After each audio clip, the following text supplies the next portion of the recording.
प्यारे दोस्तों, अस्सलाम वालेकुम। उम्मीद है कि मिजाज गर्मी बखैर होंगे।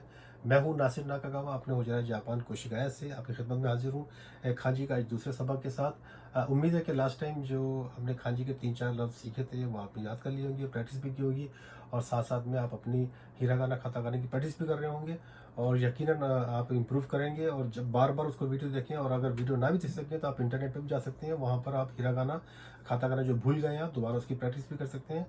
मैंने पहले भी आपसे कहा था कि आपको जापानीज लिखने पढ़ने के लिए खांजी के अलावा आपको हिरागाना खातागाना पे दस्तरस हासिल होनी चाहिए। अगर आपको हिरागाना और खातागाना अगर मुकम्मल तौर पे आपको उस पर अबूर हासिल है तो नो मैटर। अगर आपको खांजी लिखना नहीं आती है तो आप कोई भी ख़त किताब हो तो जो है लिखने लिखाने का काम जो है हिरागाना और खातागाना से भी कर सकते हैं।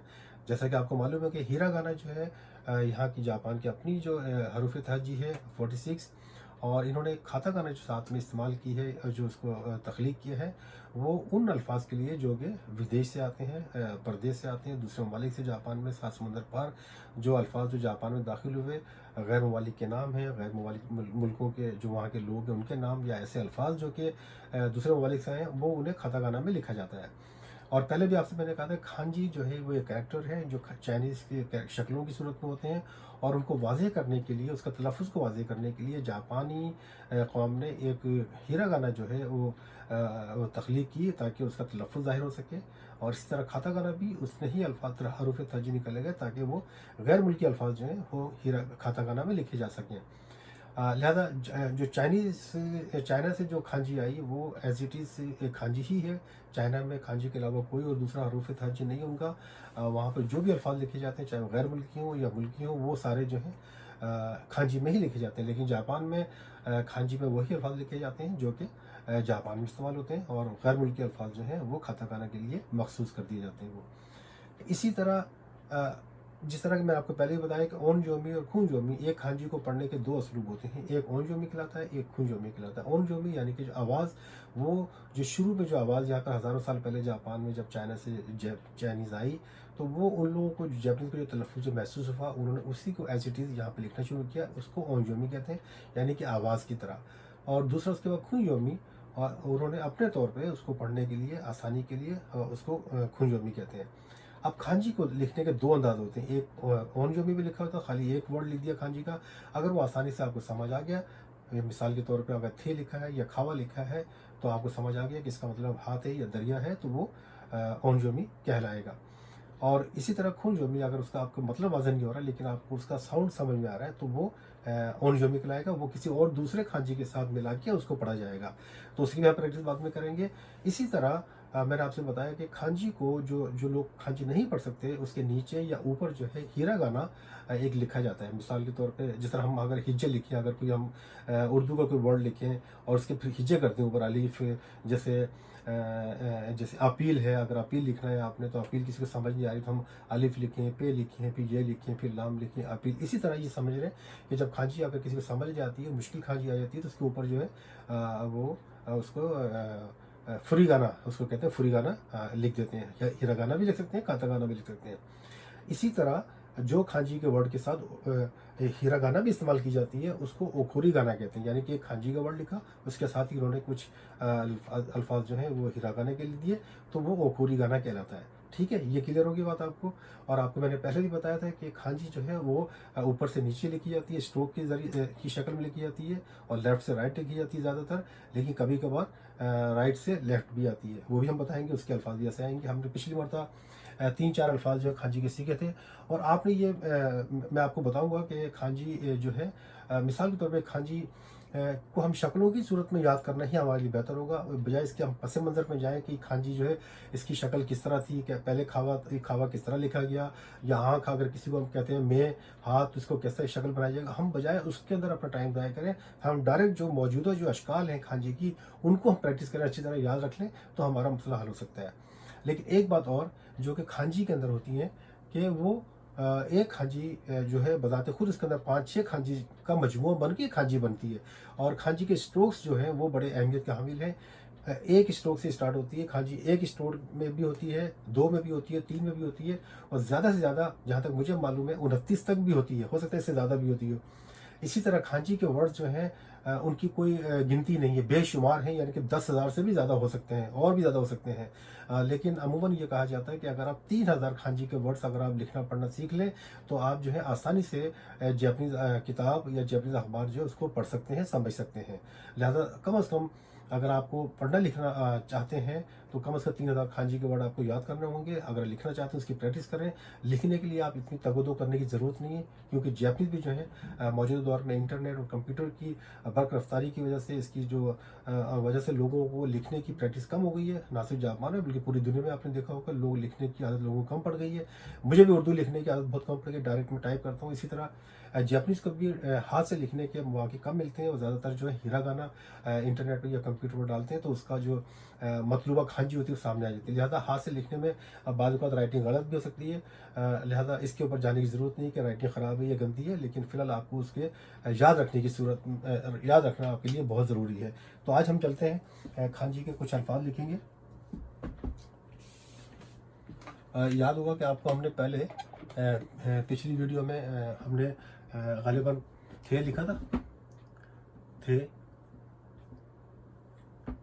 उसके बाद हमने नाका लिखा था, फिर हमने यामा लिखा था, ठीक है, फिर हमने खावा भी लिखा था, ठीक है। ये 4 अल्फाज आपने लिखे थे। आज हम इससे आगे चलते हैं। मिसाल के तौर पे ये थे है, हाथ है, तो आगे मतलब टांग को क्या कहेंगे, इस तरह। जब हम नाका लिखते हैं तो बिल्कुल चौकोर 1 2 3 4 और ये अभी जब लकीर लगाएंगे तो नाका हो जाएगा। लेकिन आपको याद होगा कि हमने खाता गाना में जब पढ़ा था ये जो लफ्ज़ है ये रो इसको कहते थे, रो। खाता गाना में ये खाता गाना का रो है, ठीक है। खाता गाना का रो लिख के अगर एक लाइन लगा दी जाए तो वो नाका हो जाता है। खाता गाना का रो लिख के छोड़ दिया जाए तो ये कुची होगा, कुची,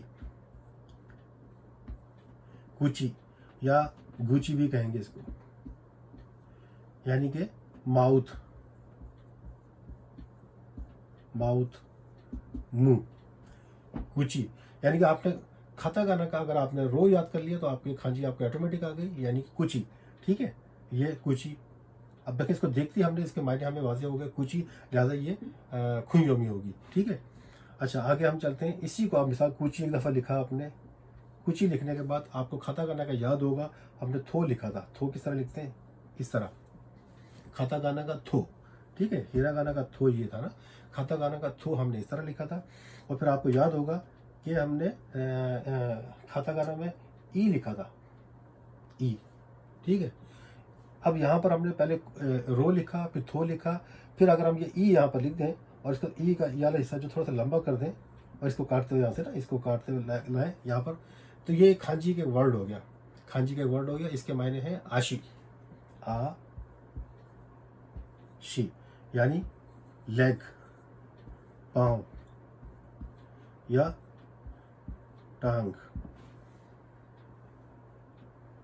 खांजी में आशी, पाँव, इस तरह लिखते हैं। यानी कि ये थे हो गया, ये कुची हो गया, ये आशी हो गया।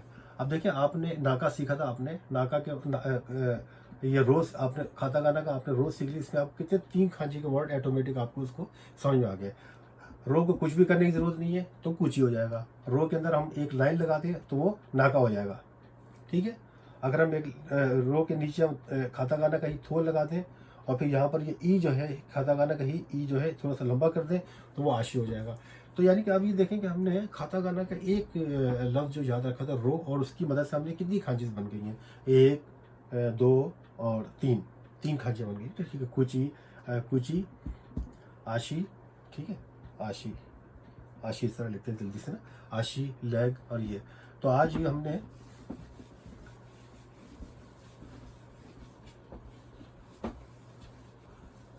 ये सीखी। इसके बाद हम चलते हैं में 1 2 3 4 5, कितने स्ट्रोक है, 5। इसको कहते हैं में, खाता गाना में, ठीक है। और हीरा गाना में और खाता गाना में इस तरह लिखते हैं, आपको मालूम होगा, ठीक है ना। अब इस में का मतलब क्या है, में का मतलब है आंख, आई, आई, आंख, ठीक है।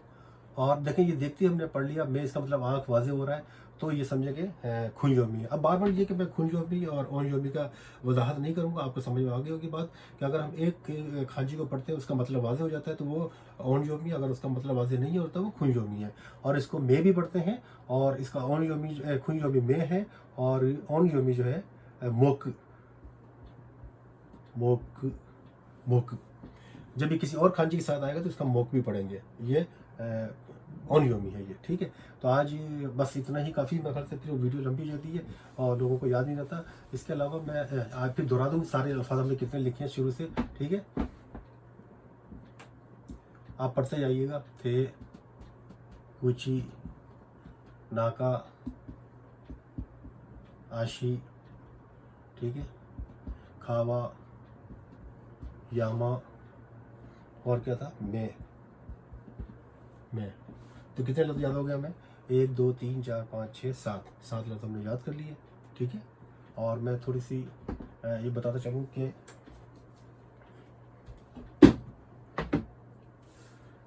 जापान के क्या मतलब कोई भी ज़बान सीखने के लिए हमें पहले उनके जो है अपना तारुफ करवाना ज़रूरी होता है। किसी भी ज़ुबान में जब अगर आपने उसको स्टार्ट करना है, उसमें अगर आपने अबूर हासिल करना है, उसकी गहराई में जाना है, तो सबसे पहले उसके जो बुनियादी जो सीखने के अल्फाज या सेंटेंसेस जो होते हैं, जुमले जो होते हैं, वो ये होते हैं कि आप पहले अपना तारुफ कराएं किसी से कि मैं क्या हूँ, ठीक है ना।